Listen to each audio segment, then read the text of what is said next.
Art and Inspiration is dedicated to bringing you purpose driven content that will motivate and entertain you with thought provoking conversations. And somewhere along the line, inspire you to pick up a pencil, pen, magic marker, and a piece of paper and draw.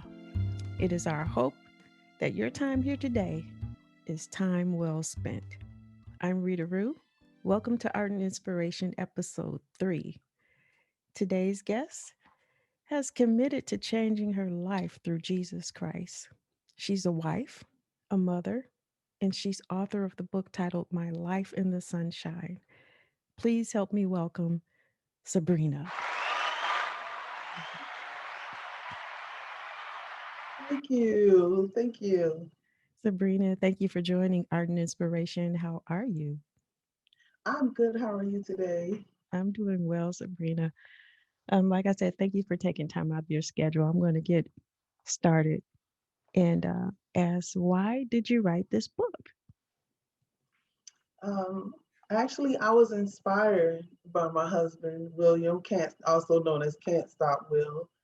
Um, I went through quite a bit in life, and at the time that he met me, he was just really inspired from us talking back and forth on the phone.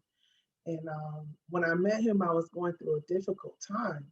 So for some reason, I hadn't shared it with anyone, but I felt comfortable in telling him and talking to him about the things that I went through. And when we were younger, we and I was like, okay. I said, but I'm not healed, from everything. So maybe. But later on, he began to push me, to write because he saw the wisdom that I gained from a lot of things that I went through in life. And he was just so surprised that I'm not bitter, you know. And That's very important not to for be some bitter. reason, Uh-oh. I found that it's better to. We're losing our connection a little bit, but that's fine. We can take what you had right there. That was a good Okay, intro. And okay. if you want to finish what you were going to say, or was your thought complete in that?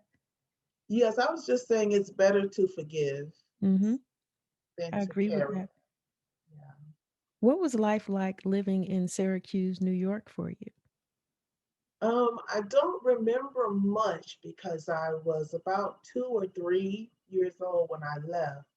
I only remember that we had to enter the house upstairs and there was a lot of snow on the ground. That's Okay. about it. Yeah. So, in the opening of your book, you start off with an account of you at the age of around 2 years old, like you said, stepping into a hot tub. Can you tell us what happened if you can remember? Yes, the only thing that I remember is from my parents. I don't recall the what happened at all. I don't even remember it. My parents only told me that my mom was heating up water. Back in those days, they heated water up through boiling it on the stove in large pots, and they were poured in a tub. And I must have, I loved my dad so much that I followed him around. I was like his little shadow. So I must have saw him, you know, going in the bathroom to get in the tub, or I don't know how far it went, as far as me seeing him. But I guess I wanted to get in the tub like Mm, him. right. But I didn't know that the water had to cool down. But Yeah. I got in the tub, my mom said, and they didn't know, I must have went and got in the tub and I must have fell in or something.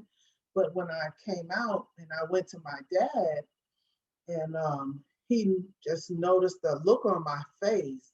And when he picked me up, he went to pick me up and he said, as soon as his hands touched me, my skin began to just roll up on Oh, my wow. body. Man. You had a hospital stay there that I read in the book. How long were you in the hospital? I was in there for some months that they told me because I don't even remember the hospital experience. And, Mm, you wow. know, yeah, I don't remember. They just told me that I, never said anything to anyone Well, so you were until like, nonverbal for quite a while. mm-hmm, yeah. Yeah. When did you first speak again? My dad told me, asked me, he said, he just asked me, why aren't you talking? You know, why aren't you doing anything? And he said, I opened my mouth and said, because I don't want to. Mm. You know, And then they say, hey, she's back. She's talking again. yeah, the doctors were amazed because they have been talking to me through the whole thing, and I wasn't saying anything. Would I you said, say that you were carefully watched over by your parents as a child? um, from what I can recall, yes, Okay. yes. As I remember us coming to Florida. My mom kept us close. She held our hands. Mm-hmm. And as we got older and she had more children, she always made us hold hands. And when we were teens and we kind of stayed home by ourselves, and I don't know what happened. I think the house, I was trying to cook something and it caught fire, but I was able to put the fire out. Then she had us go to uh, her pastor's mother house to watch over us to make sure that none of us got hurt. In the book, you mentioned that your father was abusive to your mother. Did you Yeah. ever witness any of the abuse? I heard it. I didn't see it because he always did it behind closed doors with my mother. Mm-hmm. And I did see him hit someone else, Mm-hmm. you know. But as far as my mom, I just always heard it. I heard her screaming. I heard her, the knocking around. Mm-hmm. You So at this point, I'm going to take a short break and show like a commercial. Tired of looking at regular old photos? Let Creative Artmosphere draw that photo as a fun caricature. Our artist Rita Rue is a warm and friendly creative that draws caricatures across America. Create a memory that will bring smiles and laughter for years to come. Creative Artmosphere can draw from photos submitted via email. To inquire about pricing, send a message to creativeartmosphere1 at gmail or on social media by message to Facebook at Creative Artmosphere. Also, you can send a direct message on Instagram to creative_artmosphere. Don't forget to subscribe to our YouTube channel at Creative Artmosphere. And head over to Facebook and give the Creative Artmosphere page a like. Let us create a lasting memory for you and your family. Art and inspiration, thought provoking conversation with creative activity. I'm Rita Rue. I have Sabrina with me, the author of My Life in the Sunshine. Sabrina, welcome back. Thank you. Thank you. After reading the first few chapters in your book, I'm curious to know why you chose the title, My Life in the Sunshine. What does that mean to you? That means a lot of my experiences and things that I can remember in life happened in Florida because that's where I pretty much grew up. We went to Florida, South Florida, around the age of 3 or 4, something like that. And that's where I remember all of my life: elementary school, middle school, high school, and whatever schooling I did afterwards. So pretty much my life was based in Florida. Okay. In the book, you said that your father was a pimp and a drug dealer. You also Yes. mentioned that he asked you to do work for him. What kind of work did you do for your father? I didn't do any work for him, but I was curious because I was out of age where I understood what a prostitute was. And I saw him dealing a lot with that. So I wondered, would I be a prostitute? Would I be over them? And I also was at an age where I understood that he sold crack. Mm-hmm. So I wanted to know, would I be a drug dealer or what? But I told him yes, but he never put me to work. He would take me different places, and different things, but he would never involve me in his work. I did read too that you all had a tire shop. How did that come about? Do you know anything? about the tire Yes, shop? I remember the tire shop. My mom found she saw that my dad was mechanically inclined. Mm-hmm. I don't think he never went to like mechanical school because my dad couldn't read or write. But my mom saw that he could take a car apart and put it back together. So I don't know why they didn't do a mechanically, like a what is it he called the one that worked the engine. I don't remember the name of it right now. But they opened a tire shop in Delray Beach off of Atlantic Avenue, and we worked in the tire shop with my dad, and I enjoyed it. I Wow. loved That's awesome interest into entrepreneurship. Was your mom doing that in an effort to try to get him out of that life of being a pimp and a drug dealer, do you think? Yes, I believe she did because my mom really loved my dad. Mm-hmm. You Mm. know, she loved him and she really cared for him, and he wouldn't allow her to get a job. So this was a way where she could work and also they could work together. Oh, that's awesome. Yeah. Um, Rita Rue is the name that I call myself on social media. So let me give you a little history on the name Rita Rue. My mother, Okay. my mother, Hmm. rest in peace. She used to lovingly call me Rita Rue whenever she greeted me on the phone or in person. Her greeting words were, Rita Rue, how are you? And That's so I decided to use that term of endearment that she gave me as a brand name for my art projects and social media. That being said, Brenda Clay Farmer is the name printed on the book cover. Please tell me why you go by the name Sabrina. I go by the name Sabrina because originally my name was Brenda Clay, but me and my mom have the same first and last middle name. I mean, first and last name. Sorry, and Sabrina is my middle name. So I was always called Sabrina, or they would call me Sabrina Brina. You know, So now in the book, I did read a portion where you said it was almost like you said you didn't like the name. Is that, can you talk about that? Why did you not like the name you were given? I didn't like the name because for years I couldn't understand um, why my mom put up with my dad's abusiveness and why she put up with him bringing other women around us, other women in our home.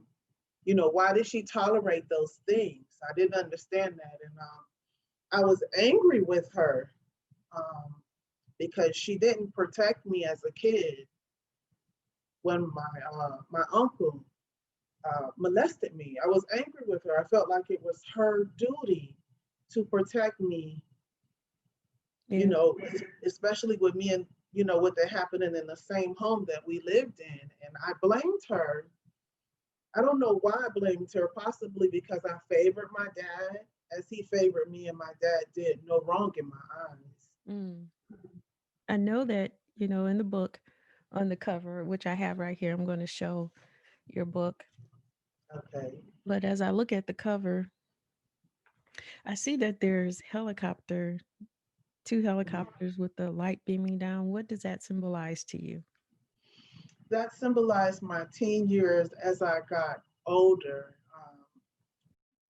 I saw that one of my brothers used to come in and he would give me like $50, $100. I'm like, where you getting this money from? And from me being nosy and listening to their conversations, I found out they were still in cars. And I was like, well, I'm going to have fun too. And I would go out and, you know, I met a couple of ladies in the neighborhood, little girls or young girls my age. And that's what we did. We would steal cars. And one day, it was one night, there was a senior community that was like a couple of blocks from where we lived. And we went to steal cars, but they were waiting for us. So I hear the police sirens, the lights, the Wow. helicopters. So I knew the shortcut to go the back way, and I ran. and I left. I leaped over the fence, and in the back we had like a washer and dryer covered by like what is it called, a lattice, with the wood. And I hid there, and I laid down between the washing machine and dryer on the ground as the helicopter was all over in the backyard, and I thought I was caught. Thank you for sharing that, Sabrina. You know, I also were they new cars that you all were stealing, or just what was it? no, just people's cars. How They're old were you? regular. You were 14. I had to be about that age. Yeah, So I you was in did my you early know how 20s. to drive? Were you just winging it, or you actually knew how to drive at that time? Because I remember Just now I was 12 years old. uh-huh. They used to let me drive up and down the street, so to speak. So I Hmm. got some practice in. I guess at 14, I would have known what I was doing if I was behind the wheel of a car. Was that like your first time behind the wheel when you got in the cars? Yes. Yeah, Okay. I was just winging it. So Sabrina, also on the cover of the book, I'm looking at what looks like I see Boynton Beach Hmm. and I see Delray Beach. So I would Yes. assume were those two communities that you lived in. Yes, those were the main two cities Okay. that I lived in. Yes. Now I also see on the cover of the book, there's a lot in the cover of this book. Right here. Um, Mhm. these look like security gates or Yes. whatnot. What is this symbolizing? That symbolized that I went to jail quite a bit for different things. If I was not if I wasn't, selling drugs, trying to sell drugs, I was holding somebody's gun. Um, I was fighting, and then eventually, because of the points that I heard, I ended up in prison. You know. Okay. So it was a point system. You said so many points, and then why did they do a point system? Was it because of your age, or? They did it statewide. Mhm. They did it a lot of states in the United States. They developed a point system because people were continually getting arrested, getting slapped with 3 or 4 months, and then they'll go back out, commit another crime, Mhm. do another 3 months, 4 months, 5 months, 6 months, leave again, and because of the recidivism of the returning. Okay. Now, altogether, how much time did you do in in prison? Was it prison or jail? What's the difference between the 2? Jail is like where you first get arrested Mhm. and you are given a charge, and then you have to go back and forth to court to decide what you're going to be charged with.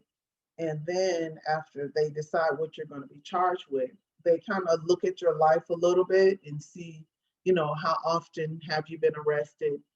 And then jail is kind of like a holding place, more like. And then prison is different because you are shipped away from your family. Sometimes people are allowed to stay near their family if they request it, but Mhm. most of the time you're sent away from prison, and it's almost like a jail, but it's a place where you spend longer time in prison. Anything over a year and a day, you're going to prison. So you were in prison, or? Yes, I Okay. went to Now, how long were you in there? 5 years, 5 years. 1 month, and 3 days. Okay, you knew it down to a T. Do you Mhm. think that time there was time that you needed to change your life? What do you Yes. think about the time you had to serve? Yes, I believe it was. I was tired, um, overwhelmed from life, and I had just given up. I had children by that time, and Mhm. my charge is for my oldest son, where I ended up in prison. Um, I beat him, I Mhm. spanked him, and it turned to a beating. Okay. And, and that I don't remember the first time I hit him to the last. I don't. And But by that time that I did go in, you know, it was relief for me. It was relief because I was overwhelmed with trying to take care of the kids. My son, my oldest son is bipolar, schizophrenic, and he has a lot of mental development issues, which we didn't understand Mm. coming up back then. You know, I didn't understand what was going on with my family didn't, and my family was against him being put on medication. So trying to work with him, getting fired from job after job, I was just over it. I had had it, Hmm. and so when I stepped in, I was like, oh, I can. I found that I can just kind of calm down and relax, and I had with me going in, my situation with being in church was like, that's it, I'm done. I'm just gonna chill here. As long as nobody don't bother me, I won't bother them. You know. So, were there a lot of opportunities for you to get rehabilitation as far as education or some type of counseling there? Yes, I did. Yes, yeah. It was at that time. It was a lot of it. I began to immediately see the psychologist there who worked with people far as anger management because I was known for, getting angry and what we call it snapping. You Hmm. know, I was good for that. You Hmm. know, if you bothered me or you bother one of my siblings, I would snap at you. I would snap on you, and don't, God forbid, you pass the lid. Oh, yeah. I made you regret it. So, and some things that they said about me in court, I didn't want to be that way. I wanted to be a better person. I just didn't know how to Hmm. go about it, but I wanted to be better. So I began to enroll in counseling and anger management. But I have the letter with me. The lady told me, she said, you don't have anger issues. You just don't tolerate foolishness and you need to know the right way to handle it. She said, you've learned the wrong way from your parents fighting and carrying on to handle it. So you feel like physical abuse is the way to handle stuff, and it's not.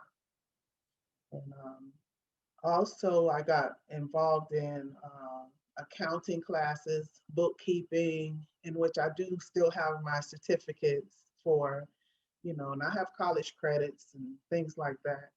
And So just to ask a little question, when you were in school, were you able to keep your interest throughout high school, or was it just this time away that you were actually able to focus on uh, more like academics and things like that? What would you say?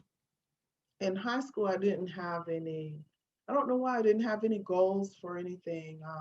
Well, when I was younger, I had a goal, but my dad told me it was for sissies. So I lost interest in a lot of things.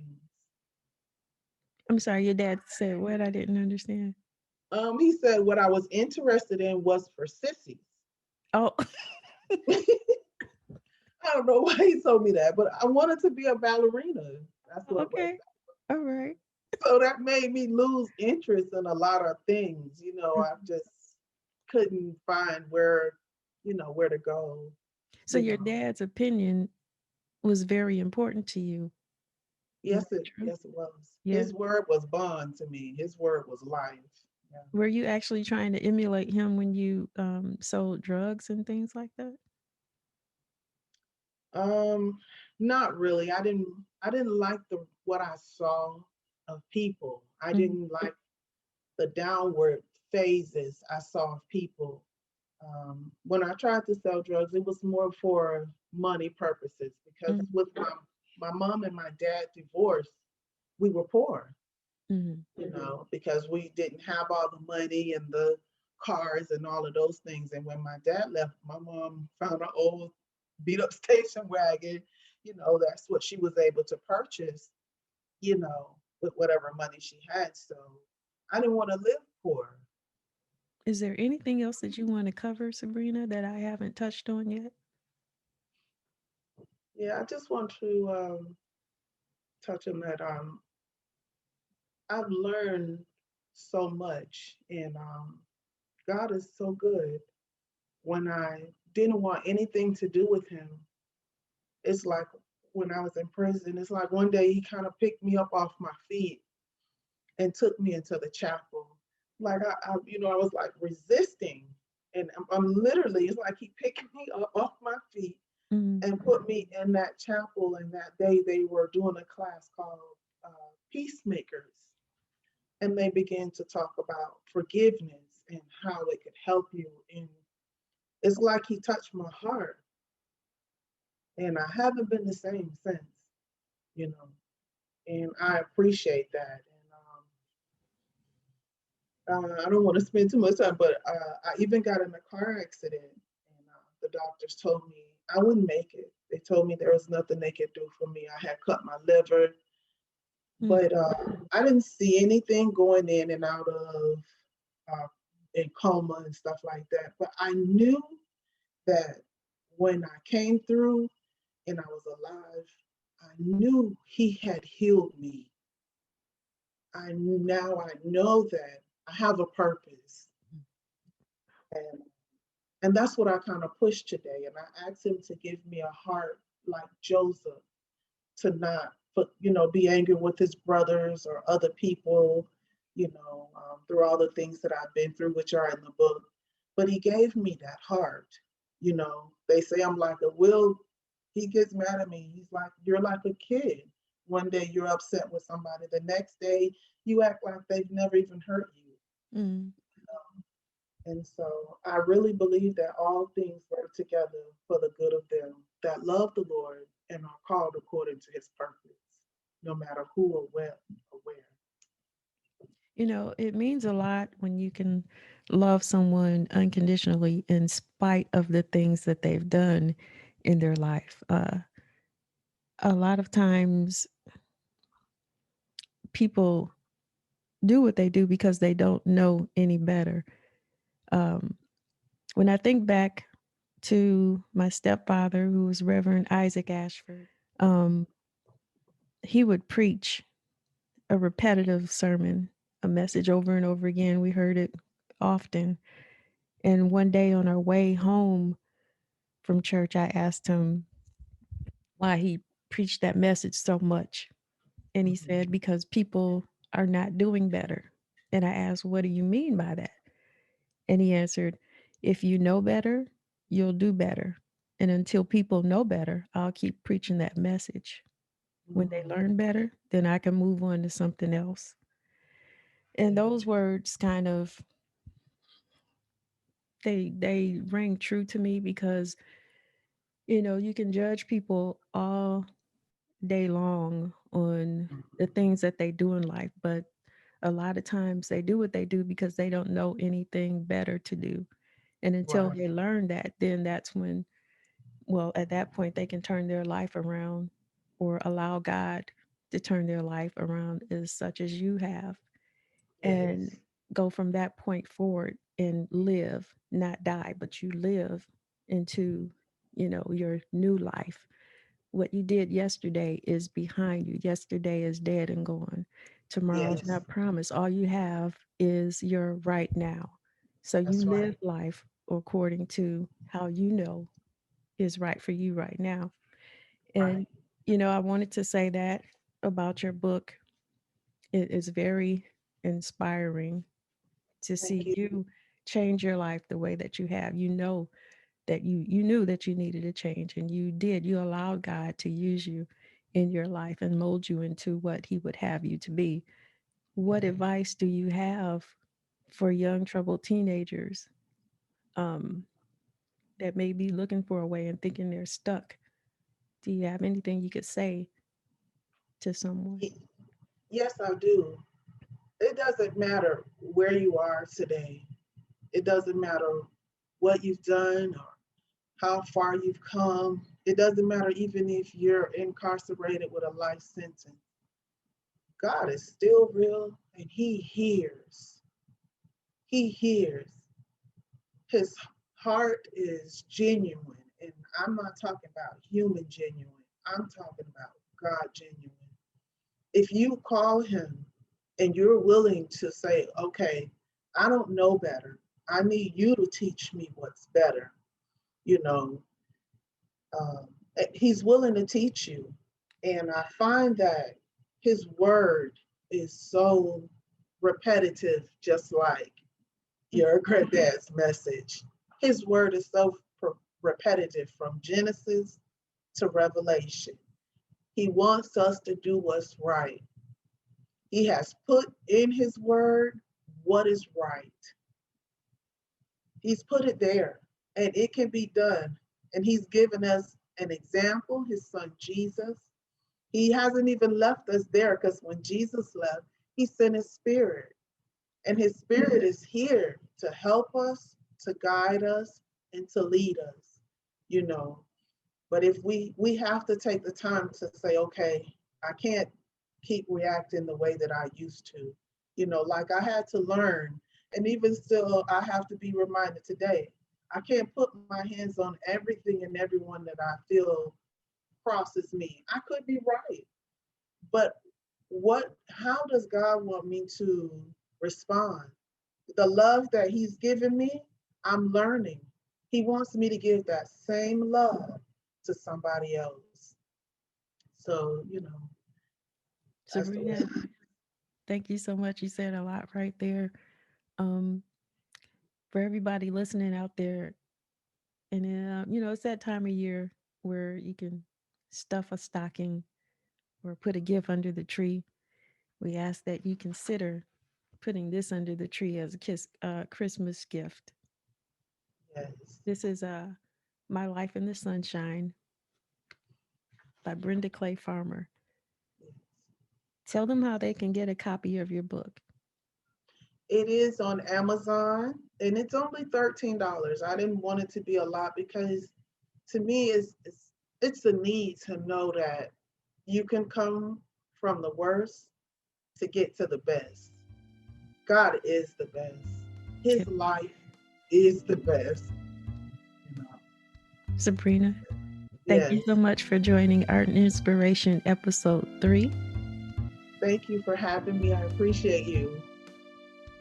Until next time, this has been Rita Rue of Creative Artmosphere and Sabrina. Bye for now. Bye.